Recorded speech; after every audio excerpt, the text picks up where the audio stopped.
Менің арнама қолдау көрсетіп, видеоларыма лайк басып, достарыңызбен бөлісе отырыңыздар. Мен бүгін сіздермен осындай күріштің, шашырап пісетін күріштің рецептісімен бөліскім келеді.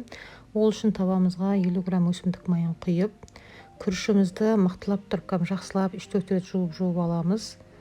Осылай тап-таза болып жуылған күрішімізді осы қызып атқан майға салып, әбден суының бәрі сарқылғанша қуыратын боламыз.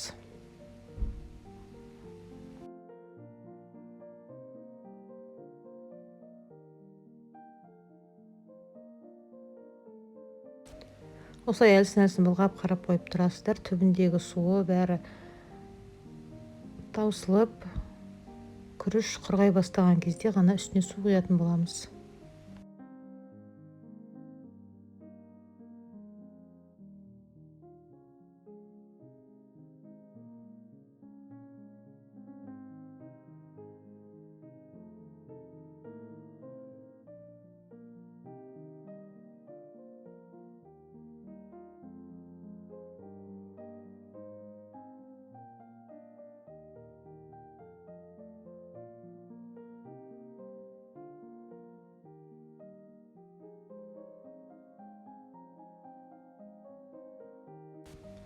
Міне күріш осылай болып құрғап әбден суы біткен кезде кәдімгідей комнатный температурадағы суды құямыз. Күріш 1 сантиметрдей батып тұратындай ғана су құйып,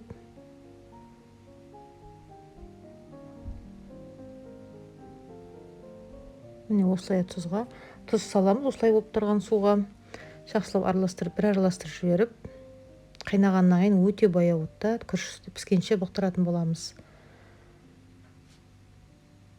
Міне менің қазір күрішім уже пісті.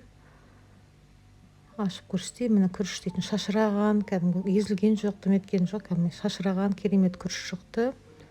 Кез келген осы күйінде гарнирге пайдалана берсеңіздер болады.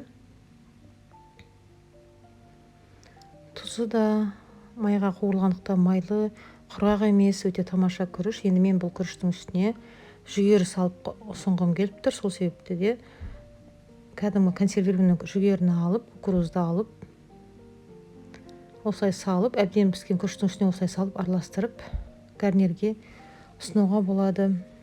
Әдемілеп гарнир қылып ұсына бересіздер. Міне мен күрішті осылай кесемен салып төңкеріп осындай қылып қойдым.